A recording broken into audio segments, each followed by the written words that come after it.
Je t'aime, J-E-T apostrophe A-I-M-E. Oh, oh, oh. Épisode numéro, je sais plus combien, février 2024. Je crois que c'est 9. 9 de notre section J'aime Girjou.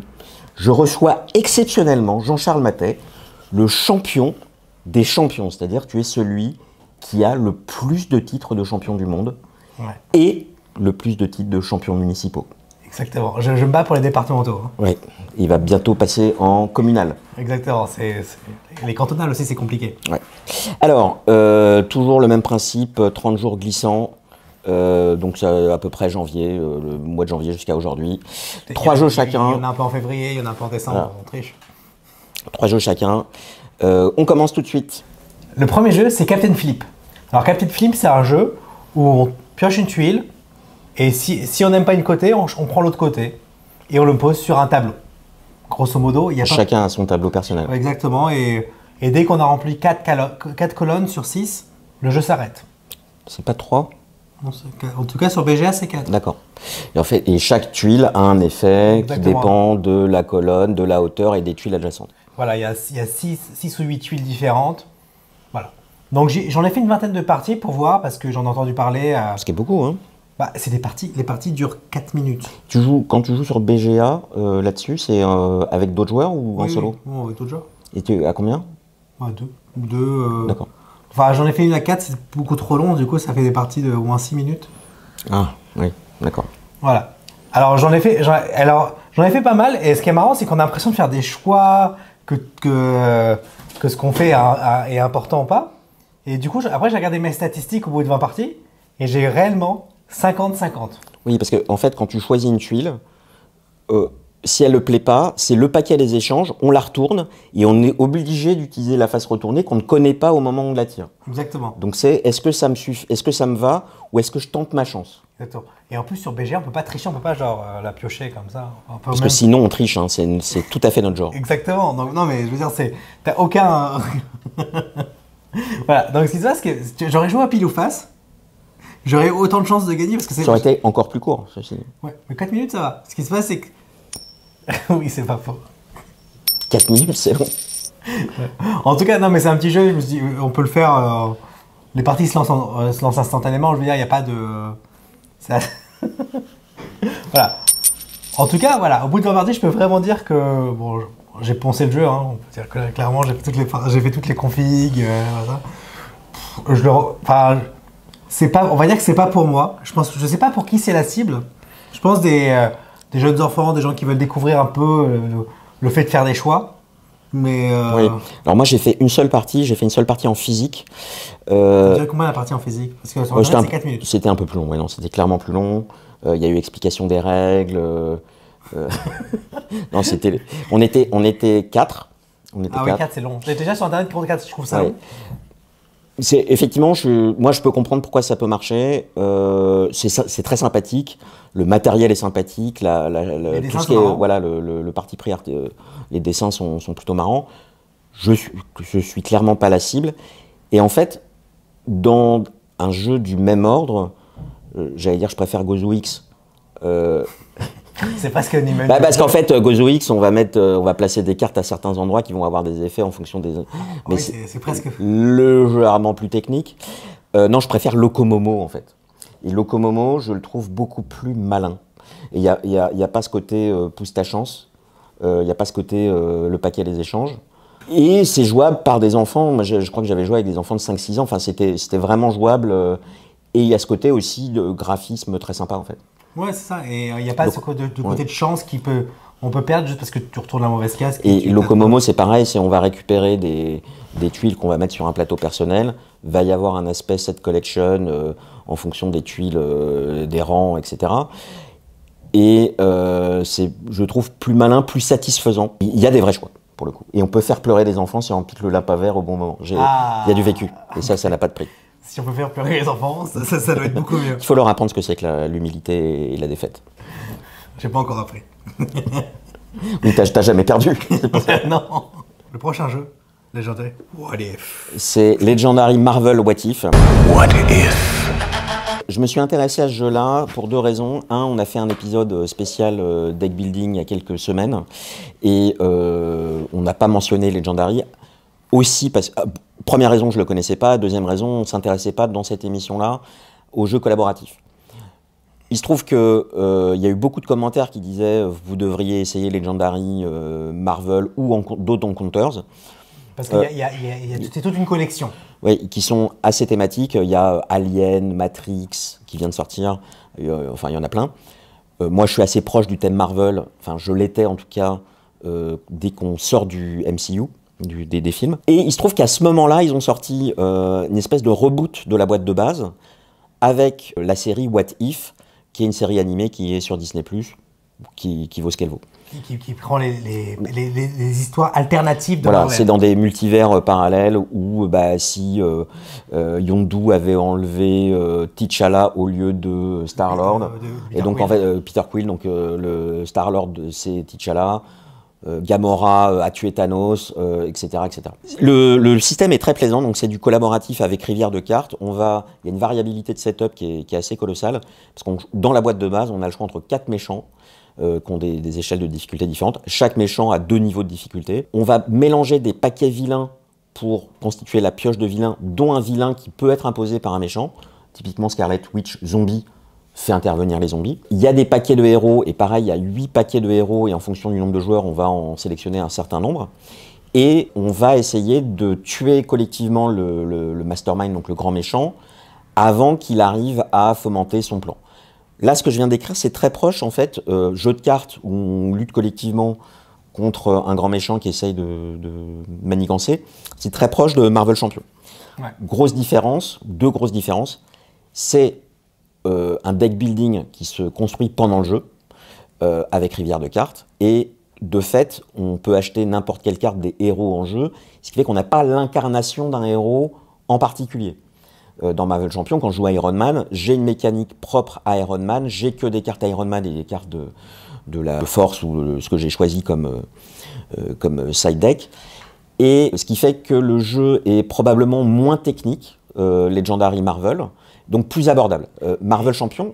Mais juste par rapport à ça, moi Marvel Champion, le fait de faire tout le travail en amont, oui, c'est ça. Tout ce travail-là, moi, bon, à part, ça m'a jamais... Je me dis, ah là, c'est beaucoup de travail. Alors moi, ça m'amuse même. Et c'est beaucoup de temps avant d'arriver à la partie. Ouais. Et alors que là, on peut s'asseoir et on y joue. Marvel Champion s'adresse plus à quasiment à des joueurs de construction de deck de JCC, TCG, jeux de cartes à collectionner. On en a parlé sur la chaîne, avec Flesh and Blood. On en parle. Là, c'est beaucoup plus pour joueurs occasionnels. Et ce qui ne veut pas dire que le jeu est pas plus simple, hein, le jeu est dur. On a perdu. Oui, non, mais j'ai gagné qu'une fois pour l'instant. Voilà. Pour moi, un bon critère d'un jeu collaboratif, c'est combien de fois il faut perdre avant de gagner. Et ça, c'est pour moi, si un jeu collaboratif, on gagne du premier coup, pour moi, c'est un mauvais jeu collaboratif. Voilà, donc c'est important. Un truc important, c'est parce qu'il y a une grosse défiance, souvent on entend parler de défiance sur les jeux de cartes, des deck building à rivière, parce qu'il y a des effets d'aubaine. Justement ça, le fait qu'il soit collaboratif, ça gomme totalement l'effet d'aubaine, parce que s'il y a une aubaine pour le joueur qui suit, c'est tant mieux en fait. Ouais, d'ailleurs à un moment, ça m'a fait bizarre, parce que j'ai du mal à jouer en collaboratif en général, et à un moment, il allait prendre une carte, et là, je commence à faire ma tête, oh merde. Ouais, parce qu'il avait besoin du symbole sur la carte. Je commence à faire, il me dit, mais tu veux la carte ? Je fais ouais parce qu'il y a le symbole je te la laisse, il n'y a pas de problème. Et du coup ça m'a fait bizarre. Et en fait, il y a une collaboration sur moi je vais me concentrer sur tel effet, tel symbole, et du coup on va chacun focaliser son deck sur un ou 2 effets, enfin 2-3 effets pour aller bien. Les effets, justement, on en parle, c'est très thématique. Vous avez des mots-clés qui sont introduits. Alors, Legendary, Marvel, il y a what 1000 extensions. Les extensions introduisent des effets. Et ces effets, en tout cas dans cette boîte-là, vous avez des paragraphes entiers de narration qui expliquent le background de l'effet avant d'expliquer le mécanisme. Et donc, thématiquement, c'est très fort. Et c'est aussi fort parce que moi, j'ai vu la série What If, en tout cas la première saison. J'étais encore abonné à Disney+, je me suis désabonné, ça suffit les conneries. Je ne suis pas habitué aux héros What If et aux personnages What If, et ça m'a dérangé en fait. C'est-à-dire que tiens, pourquoi on se bat contre Hank Pym, qui est l'ancien Ant-Man? C'est un gentil. Ah bah non, là c'est un méchant. Il y a plein d'effets comme ça où on est surpris par les cartes parce qu'on n'est pas habitué à voir ces héros dans ces positions-là, en fait. Il y a Star-Lord, et je vois T'Challa, justement, qui est Black Panther. En fait, c'est Star-Lord. Bizarre. Et il y a un truc à passer quand on est familier de l'univers Marvel. Si vous n'êtes pas familier de l'univers Marvel, il n'y a pas de problème. Ça vous voilà. Comprendrez. Alors, c'est un jeu, donc il n'y a pas de préparation de deck en avance. Par contre, il y a un travail de tri de cartes et de rangement de cartes à faire après une partie, en amont pour construire les decks. Et après, on prend vite le pli. Oui, c'est comme Tyran de l'ombre terre où il faut mélanger des cartes. Oui, c'est ça. Il faut retrier derrière. Je trouve qu'il y a un petit problème d'ergonomie parce que j'aurais aimé que toutes les cartes d'un méchant ou d'une faction, etc., aient un logo bien identifié en haut à droite. Là, il faut lire les textes pour dire « Ah, c'est un zombie ». Bon, un logo ça aurait été instantané. Voilà. Mais en tout cas, moi, j'ai bien envie d'y jouer. Je trouve que c'est assez satisfaisant. J'ai envie d'étudier les mécanismes des vilains. Par exemple, Scarlet Witch, quand on bat un zombie, il y a un effet de Master Strike, etc., où elle fait revenir les zombies qu'on a déjà battus, qui sont dans sa pile de victoire, en ville. Et on peut se retrouver débordé par une armée de zombies. Parce que le but, c'est qu'on arrive à les contenir avant qu'ils arrivent à s'échapper. Ouais, c'est une espèce de tower defense, en fait. Alors, on utilise pas mal de mots en anglais. Malheureusement, Legendary Marvel, que soit cette édition ou toutes les extensions, etc., n'est disponible qu'en anglais. Ça n'a jamais été localisé. Globalement, les deck building, on l'a vu, il y en a peu qui sont localisés en français. Vous avez Star Realms, Hero Realms, Shards of Infinity. Fort, qu'on avait oublié de citer la dernière fois. Fort. Et vous avez les Tyrans de l'ombre terre, si on étend, etc. Mais Aeon's End, que je vais tester demain. J'ai pas été invité. Non, tu n'es pas invité. Astronite, qui est la rethématisation futuriste, c'est pas dans les plans, c'est pas dans les tuyaux de le localiser. Bref, voilà, ça tombe sous le coup. C'est comme ça. Il faut parler English. English, motherfucker, do you speak it? Yes! Alors le prochain jeu, c'est un jeu qui s'appelle From the Moon. Alors c'est un jeu, j'ai été invité chez une amie et elle me sort cette grosse boîte et elle me dit « Ah, on lit les règles ensemble et on va y jouer ».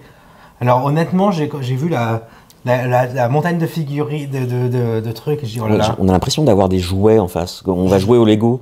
Je me suis dit Playmobil. Au début, je me suis dit oh, bon, ça va être un jeu de merde, ça va être super. Bon, on lit les règles ensemble et tout d'un coup, je m'aperçois que c'est juste une pose d'ouvrier. Sauf que dans l'ouvrier, on met des bonhommes qui peuvent nous donner, qui changent notre ouvrier, grosso modo. On a 3 ouvriers et on peut recruter des astronautes qu'on met dans le rover. C'est un rover le truc. Donc en gros, on va sur la Lune, on récupère des ressources en fonction de la couleur de notre ouvrier et en fonction si notre ouvrier est amélioré ou pas, il peut activer les trucs qui sont autour. D'accord, il y a un côté, alors j'y ai pas joué, mais j'ai entendu Cédric sur Ludi Corner en parler, Chimera Station en fait. C'est-à-dire que tu vas créer une asymétrie en construisant ton Chimera Station, c'est des extraterrestres, tu vas emboîter des bras et changer des couleurs qui vont faire que ton ouvrier va développer des asymétries par rapport à ceux du voisin. Ouais, c'est juste que tu vas peut-être avoir plus d'ouvriers blancs, bleus ou jaunes. Okay. Ou rouges. Non, bleu, blanc, rouge. C'est ça les couleurs. Mais d'ailleurs, c'est un jeu français. C'est un jeu français, j'ai un clin d'œil. Donc c'est la boîte de jeu. Hein. La boîte, ouais. C'est ça. Et alors, donc c'est un jeu qui se joue soit en 6 manches, soit les 3 vaisseaux ont décollé. Et donc il y aura des majorités là-dessus et ça. Et un truc qui est marrant, c'est par exemple le vaisseau, soit on améliore une salle qui a déjà été réparée, qui est déjà prête, ce qui nous fait un type de majorité. Mais une fois que le vaisseau a décollé, donc toutes les pièces ont été construites, on ne peut plus intervenir sur le vaisseau parce que le vaisseau a décollé. Donc il y a un jeu entre est-ce que j'améliore les pièces ou est-ce que je construis de nouvelles pièces pour que le vaisseau décolle rapidement. Et en vrai, c'était un jeu sympa. Je m'attendais à un jeu vraiment horrible et j'ai vraiment aimé ma partie à 2. Je pense qu'à 3 à 4, ça doit être trop long. Trop long, un peu infernal, et un peu. Tu es beaucoup moins contrôlable sur l'histoire des majorités et le plateau est beaucoup plus grand parce qu'il grandit en fonction du nombre de joueurs. D'accord, ok. Donc là, les interactions quand tu es à côté d'un mec, et ça, ok. Donc j'ai trouvé ça très sympa. Parce qu'il est cher quand même. Alors, c'est 80 € de manière globale. Prix éditeur recommandé par l'éditeur. C'est beaucoup moins cher chez Golden Meeple. Exactement. Golden Meeple. Golden Meeple. Donc voilà. For sure. Donc, donc franchement, c'est un jeu qui est agréable. La personne qui jouait, elle m'a dit, moi j'aimais pas Terraforming Mars, mais j'aimais bien le thème. Donc du coup, je me retrouve avec le thème de la Terre. C'est un peu Terraforming Mars. On est sur une planète et on essaie d'explorer l'espace. Oui. Bon, c'est ce qu'elle m'a dit. Moi, je retranscris ce qu'elle m'a dit.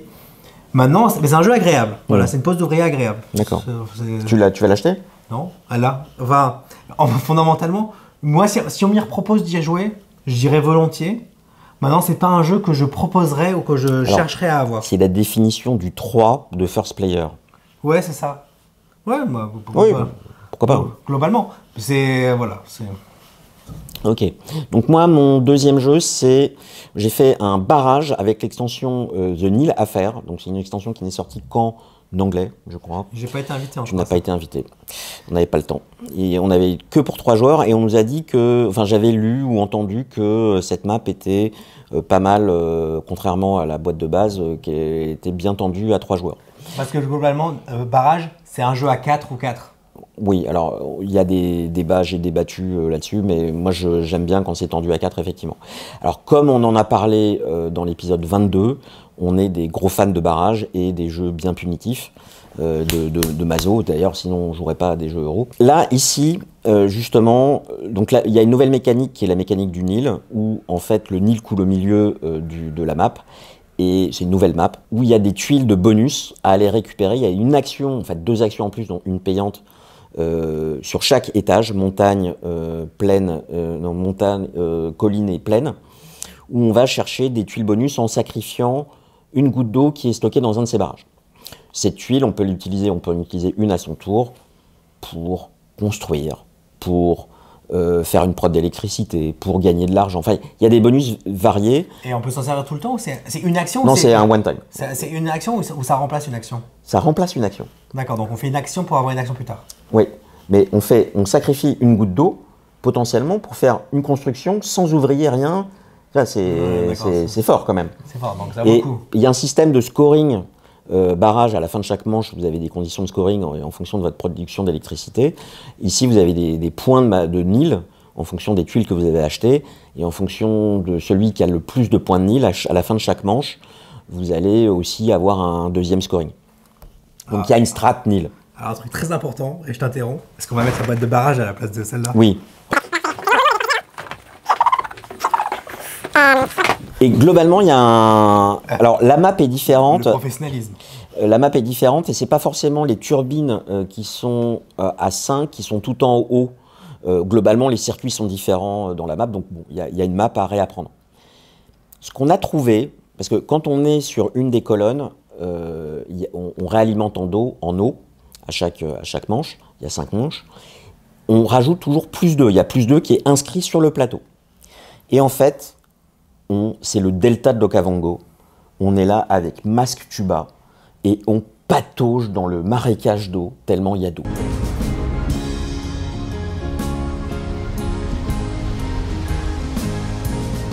D'accord, donc en gros tu fais toujours la production avec 3 gouttes d'eau, quoi. Ouais, voire en fait, tu n'arrives... Moi je me suis retrouvé dans une situation où normalement tu essayes de construire un réseau pour que quand tu fais une production, ça reste stocké dans un autre barrage qui est plus bas. Ouais. Sans en perdre. Là, tu te retrouves à perdre de l'eau tellement tu as d'eau. C'est-à-dire que tu as de l'overflow. Mais du coup l'hollandaise, celle qui produit avec l'overflow... Alors, on n'a pas joué avec ça. Mais du coup, elle doit être trop forte, alors. Écoute, je sais pas, mais globalement, ce qu'on a trouvé... Oui, mais elle est dans l'extension Project Lightwater, celle-là. Non, ça, c'est la néerlandaise qui produit de l'eau. Mais t'en as une quand il y a de l'eau qui déborde en bas... ça, c'est le bonus du plateau américain, ça. C'est peut-être l'américain, je sais plus, mais... Bon, toujours est-il que, qu'importe, toujours est-il que ça crée un jeu qui est beaucoup moins tendu en ressources. Parce qu'on remplit ses contrats, on patauge dans l'eau, il y a beaucoup moins d'attrition. Alors peut-être que c'était parce qu'on était à 3 et pas à 4. Je ne sais pas pourquoi on dit que cette map passe mieux à 3 que la map précédente. Effectivement, la zone centrale du Nil a ses positions où on peut prendre ses tuiles et pas sur les côtés. Du coup, il y a une guerre de positionnement au centre. Moi, j'ai joué peu tuile Nil, et on se retrouve à la fin dans un mouchoir de poche où on a 2 points d'écart entre chaque joueur. C'est genre 156, 154, 152, quelque chose comme ça. L'impression que le jeu est plus relax pour 2 raisons. Vous avez des emplacements d'ouvriers en plus sur ces emplacements, donc il y a moins de tension potentiellement sur les autres emplacements d'ouvriers. D'accord. Plus de ressources. T'es pas en train de transpirer en disant merde, il ne faut pas qu'il aille là-bas. Ouais. Plus d'eau, donc plus de ressources, et donc moins coupe-gorge. La partie a duré plus de 3 heures, parce qu'on découvrait. C'est 3 heures que moi je vois pas passer. Hein. Je suis pas en train de dire que c'est pas bien. Mais à mon sens, c'est à barrage, ce que Terraforming Mars Prélude est à Terraforming Mars, c'est-à-dire un jeu plus easygoing. Alors, qu'est-ce que tu veux dire? Parce que la plupart des gens que je connais disent que Prélude c'est la meilleure extension à Terraforming Mars. Mais du coup, je pense pas que c'est ça que tu veux dire.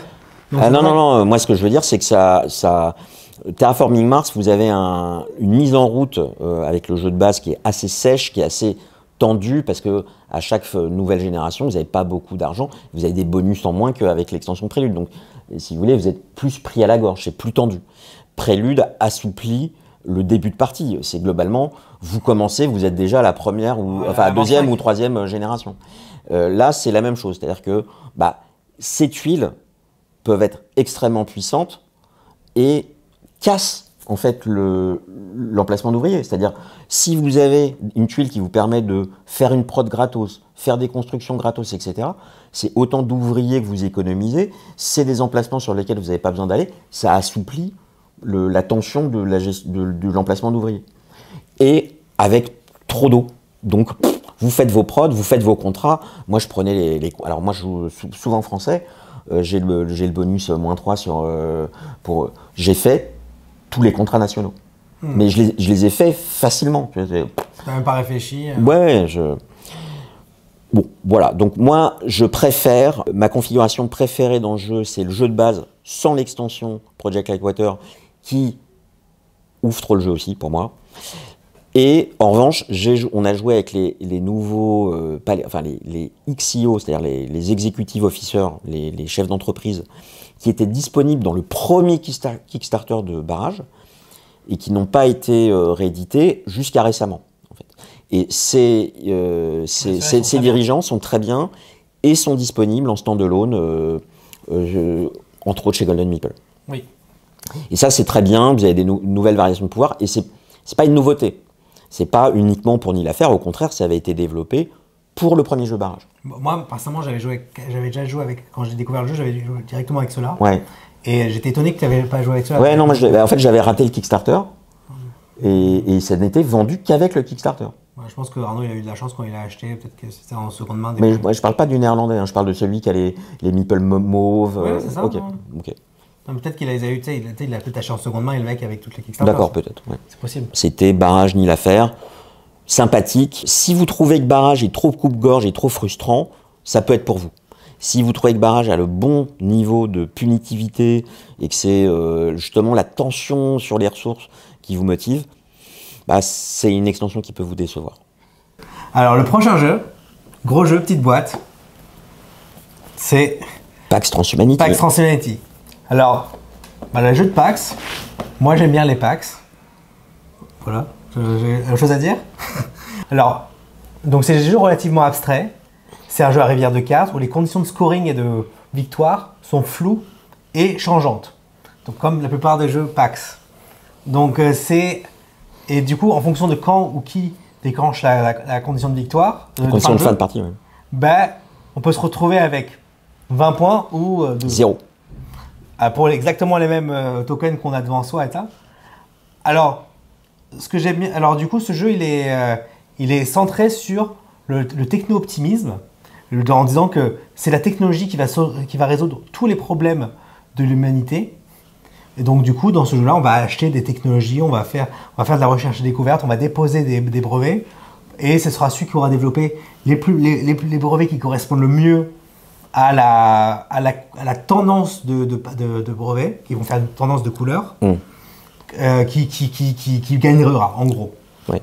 On a des objectifs secrets, on a des objectifs secrets au départ, mais effectivement, en investissement, globalement dans des startups, hein, c'est dans la R&D et en commercialisant des idées, on va former un... On fait la Startup Nation. I want France to be a startup nation. On forme ce qu'on appelle le splay dans le jeu, c'est une suite de couleurs, de rivières de cartes, qui en fonction de la couleur vont indiquer des dominantes technologiques, des trends, des courants, des grands courants de pensée. Voilà, et du coup on essaie de jouer là-dessus, bref, c'est un peu dur, ça, on va pas expliquer. C'est assez abstrait et il y a un côté gestion de ressources qui est au rasoir et mélangé avec quelque part ce que j'appelle un puzzle visuel, parce que les conditions de scoring à un instant donné sont liées aux différentes couleurs qui se suivent dans la rivière qu'on construit en commercialisant les idées. Et alors il y a aussi le problème du puzzle visuel, c'est que les couleurs des cartes. Oh là là. Je pense qu'il y a eu, je sais qu'il y a eu des correctifs qui ont été envoyés à un moment pour sortir le truc. Moi, il faut qu'on les contacte parce que les daltoniens, ça a été designé par un daltonien astigmate, quoi. Voilà. Et alors concrètement, les voitures éludiques ont expliqué que j'avais des problèmes avec les couleurs. Bonjour les mecs. Mais alors là, franchement, même celui qui n'a pas de problème avec les couleurs, il a du mal. Hein. Il y a des couleurs qui sont censées être les mêmes. Vous faites la pipette sous Photoshop, c'est stratosphériquement différent, quoi. Oui, c'est là et là. C'est incroyable. Alors, ce qui est très intéressant avec ce PAX, c'est que j'aime beaucoup Pax Pamir. On en a parlé dans la vidéo en question. Mais celui-là, c'est Pax Pamir, on peut se retrouver à gagner par hasard. J'ai déjà vu des gens qui gagnent des parties de Pax Pamir juste parce qu'il y a un truc qui se passe et ceux qui gagnent. Oui, aussi parce que d'autres font des erreurs. Oui, mais du coup, mais celui-là, il y a une telle maîtrise de ce qu'il faut faire que j'ai joué avec une personne qui savait très bien jouer. On salue Clément d'ailleurs s'il nous regarde. Il faisait 8 actions, j'en faisais une. Et puis en plus, vous avez joué à 2 et il jouait vraiment activement contre toi et tu te retrouvais complètement paralysé. Et à un moment, il a fait un truc, j'ai pas compris pourquoi il a fait ça, mais il m'a niqué. Bon, du coup, on a compris. Oui, non, mais sur le moment, je comprends. Et c'est un jeu où il y a une vraie maîtrise du jeu qui se développe, c'est un vrai jeu expert. C'est un jeu qui est pas très compliqué en termes de règles, comme tous les packs. Alors, les règles ressemblent à un algorithme de R&D. Hein, on va faire pause, on va vous le montrer, parce que je pense... Il y a un arbre de syntaxe. Voilà. Alors, globalement, ça c'est les règles. C'est l'arbre de tout ce qui est possible, quoi. Voilà. S'il y a ça qui se passe, ça qui se passe, ça qui se passe... C'est un algorithme. C'est un algorithme. Le jeu mis à plat. Est un algorithme développé. Ça, c'est une IA. Enfin, voilà, si vous voulez savoir comment ça marche, les IA, c'est ça. Alors, à noter que le jeu est en anglais uniquement pour l'instant. C'est généralement 500 nuances de geek qui localisent les jeux Ion Games. Je ne sais pas s'ils l'ont dans leur tuyau.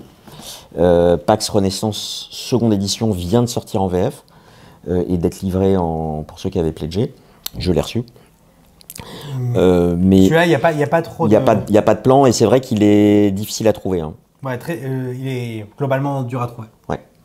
Et il y en a pas, ils en ont plus en stock à Ion Games. Et on peut je vous renvoie sur l'émission comment trouver les jeux introuvables et c'est comme ça d'ailleurs que je l'ai trouvé. C'est-à-dire que par hasard, en cherchant du Exceed, je me suis retrouvé dans une boutique où ils avaient Pax Transhumanity et je fais Kems. All-in plus ta mère. Voilà, donc, et toi, c'est quoi ton prochain jeu? Alors moi, mon prochain jeu, c'est Fédération. On est prêt. Donc c'est Fédération alors, une des dernières vidéos, c'était interview de Mathieu Verdier, qui est développeur chez Soif et auteur, entre autres, de Fédération, avec Dimitri Perrier, chez Explorate. L'auteur du Diamant d'Or. Le créateur du prix du Diamant d'Or. Fédération, en fait, est en train d'avoir un deuxième élan, parce qu'il vient de sortir sur Board Game Arena. Et on voit à la fois des gens jouer sur Board Game Arena, puis on voit sur les réseaux de nouvelles photos de parties physiques. Et c'est mon cas. Parce que ce qui est bien avec Board Game Arena, on n'en parle pas assez souvent, c'est que ça relance souvent la com d'un jeu. Oui. Parce que souvent, ce jeu, il est... Bon, on va dire, dès qu'il est tombé la mauvaise semaine, Et du coup, on en parle moins, on n'est pas... Ouais. Voilà. Et puis il n'a pas été promu par les Diamants d'Or parce que l'auteur du Diamant d'Or, enfin le créateur du Diamant d'Or est l'auteur du jeu. Donc, il a décidé de ne pas se mettre dans son propre prix. Oui, ce que je peux comprendre. Plutôt malin. Alors en termes de mécanisme, on est sur de la pose d'ouvrier, où on va jouer 5 manches, 4 ouvriers par manche. Et on a une pose multidimensionnelle d'ouvriers, c'est-à-dire que quand on pose un ouvrier, on a un espèce de scénar galactique. On va choisir si on le pose à gauche, sur l'aile gauche ou l'aile droite, pour promouvoir une loi de gauche ou de droite. On va choisir aussi son ouvrier à 2 faces. C'est la première fois que Joël il aime bien être à gauche dans le jeu.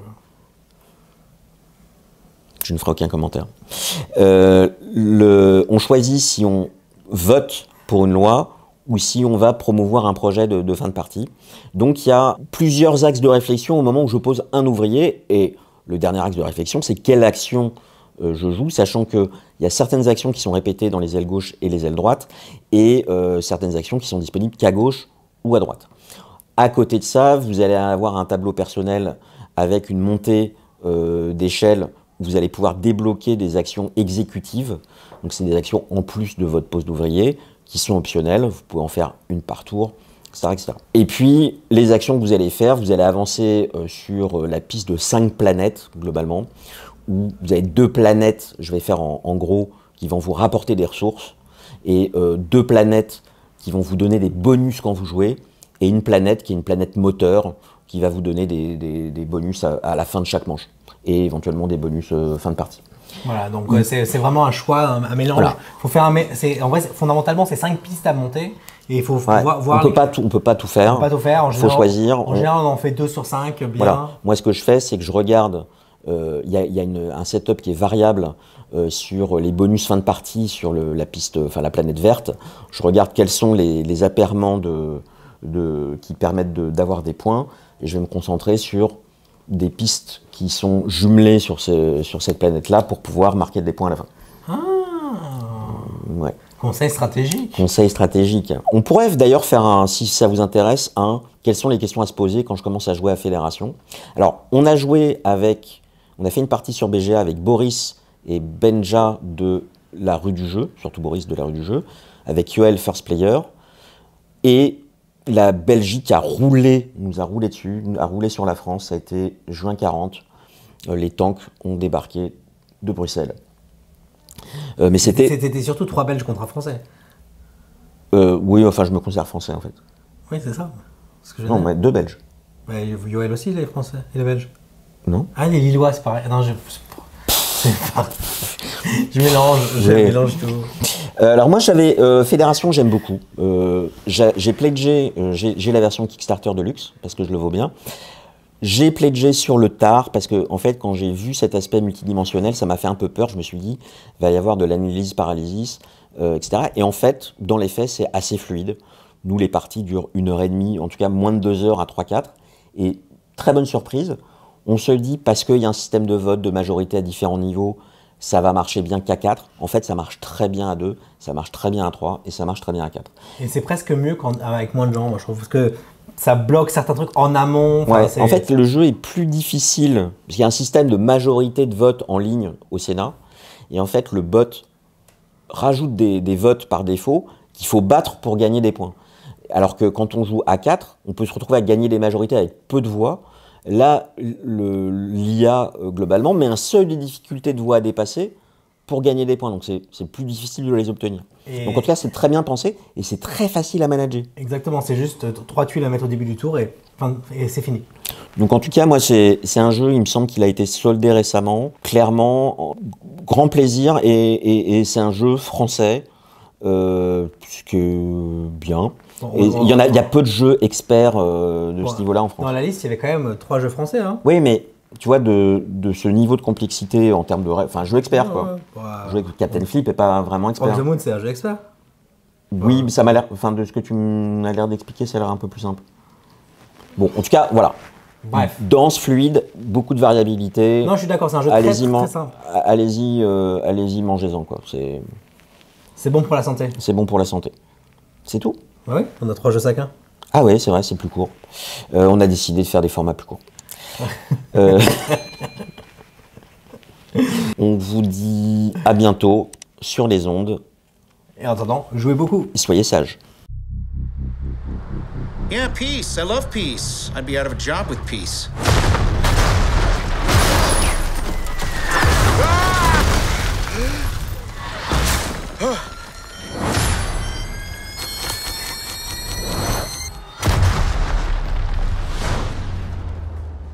Do we know each other? Time.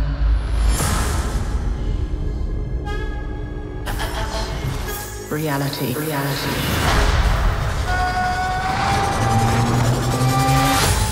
It's changeable.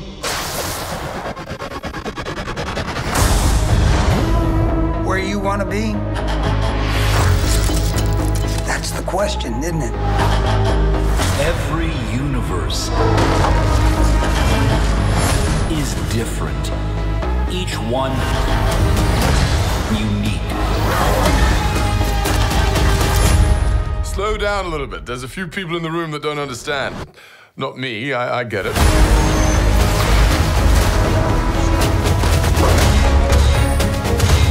Who are you? The name's Captain Carter. Scheiße! I am the Watcher. I observe all that transpires here.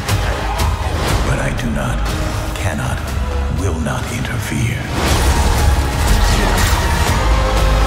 I guess I have to freestyle then.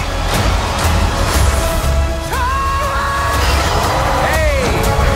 We have you outnumbered. A Ravager never flies solo. I said never flies solo. Is that some kind of catchphrase?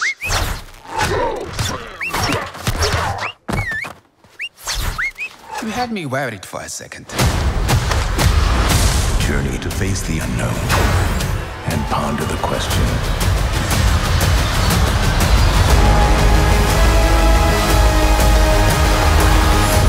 What if?